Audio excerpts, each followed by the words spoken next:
सुप्रभात प्यारे बच्चों, आप सभी कैसे हो। आशा है आप सभी अच्छे होंगे। हमने नूतन सरल हिंदी माला में पाठ 5 स्टार्ट किया था, उसे आगे कंटिन्यू करते हैं। देखिए सभी, और जो कि एक कविता थी और इस कविता का नाम क्या था? दिए का अभिमान। और इसके कवि द्वारिका प्रसाद माहेश्वरी। और इनकी प्रसिद्ध पंक्ति क्या थी कि इतने ऊंचे उठो कि जितना उठा गगन है। और इसके कवि कौन है? द्वारिका प्रसाद माहेश्वरी। आगे देखें, सबसे पहले हमें प्रसंग लिखना है। प्रस्तुत पद्यांश हमारी हिंदी की पाठ्य पुस्तक नूतन सरल हिंदी माला की कविता दिए का अभिमान से लिया गया है। फर्स्टली हमें कविता का नाम लिखना है, और कविता का नाम क्या है? दिए का अभिमान। इसके कवि द्वारिका प्रसाद माहेश्वरी हैं। कवि का नाम क्या है? द्वारिका प्रसाद माहेश्वरी। और इसमें कवि ने अभिमान न करने की प्रेरणा दी है। तो हमें याद रखना है, कविता का नाम दिए का अभिमान और इसके कवि कौन है? द्वारिका प्रसाद माहेश्वरी। आगे देखिए, हमने 4 पद हम कर चुके थे, ठीक है। तो आज हम करेंगे 5 पद, यानी संकेत 5। इतने ही में लगा हवा का हल्का झोंका एक, सिर नीचा हो गया बुझ गया रही धुएं की रेख। व्याख्या देखिए, कवि कहता है कि जलते जलते दिए को घमंड हो जाता है। इतने में ही हवा के एक हल्के झोंके ने दिए को बुझा दिया और उसका घमंड टूट गया। उसका सिर झुक गया, वह बुझ गया और धुएं की लकीर ही रह गई।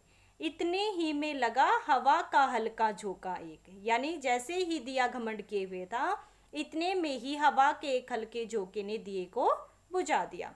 सिर नीचा हो गया, उसका सिर झुक गया, बुझ गया, वह बुझ गया, रही धुएं की रेख और सिर्फ धुएं की लकीर ही रह गई।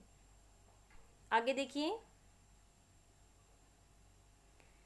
यहाँ पर आपको दिखाई दे रहा है दिया जल रहा है और वह अपने से बहुत अपने से किसी को भी ऊपर नहीं समझ रहा था। ये सोच रहा था कि मुझसे महान कोई है ही नहीं। सूर्य और चंद्रमा को भी तुच्छ समझता है।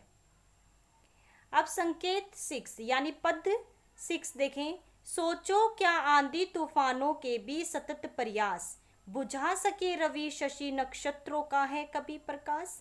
तो सतत क्या होता है? लगातार। नक्षत्र क्या होते हैं? तारे। शशि चंद्रमा, रवि सूर्य।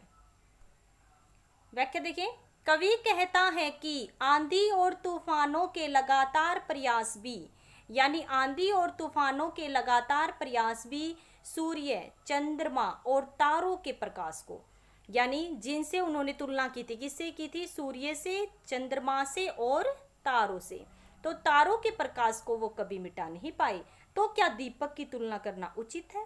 यानी जब इतने बड़े बड़े आंधी तूफान आ जाते हैं, वो भी कवि कहता है कि आंधी और तूफानों के लगातार प्रयास भी सूर्य, चंद्रमा और तारों के प्रकाश को कभी नहीं मिटा पाए। तो क्या दीपक की तुलना करना उचित है? अर्थात नहीं। अर्थात दिया तो उनके सामने क्या है? तुच्छ है। दिया क्या है उनके सामने? तुच्छ, यानी बिल्कुल छोटा सा है। आगे देखें, संकेत 7 यानी पद 7 देखें। मिटा गया हल्का सा झोंका ही दीपक को एक, और खिंच गई उसके मस्तक पर कलंक की रेख। कलंक क्या होता है? काला दाग। और रेख क्या होती है? लकीर, यानी रेखा खिंच जाना। क्या हुआ? इतने में ही हल्का हवा का एक झोंका आया था और उसके मस्तक यानी वह बुझ गया हवा के झोंके से, और उसके माथे पर काले दाग की रेखा खिंच गई। देखें, सिर्फ रेखी यानी राखी रह जाती है। व्याख्या देखिए, कवि कहता है कि एक हल्के से झोंके ने ही दीपक को मिटा दिया। क्या कहता है कवि? कि एक हल्का सा झोंका आया और उसने दीपक को मिटा दिया, और उसके माथे पर काले धब्बे की रेखा खिंच गई। उसका घमंड क्या हो गया? चूर चूर हो गया। जो इतना घमंड किए हुए था, कौन किए हुए था? दिया। और उसका घमंड चूर चूर हो गया। आगे देखिए, ये है 8th संकेत यानी हमारा 8वां पद, ये लास्ट पद है। अहंकार का सदा जगत में होता दुष्परिणाम, करो बिना अभिमान तुम्हें जो कुछ करना हो काम। अहंकार होता है घमंड, दुष्परिणाम होता है बुरा नतीजा, अभिमान घमंड होता है। तो देखिए व्याख्या। कवि कहता है कि घमंड करने का इस संसार में हमेशा बुरा परिणाम ही होता है। क्या कहता कवि कि इस संसार में यदि कोई घमंड करता है तो इस संसार में हमेशा उसका बुरा परिणाम ही होता है। आपने कहानियां सुनी भी होंगी।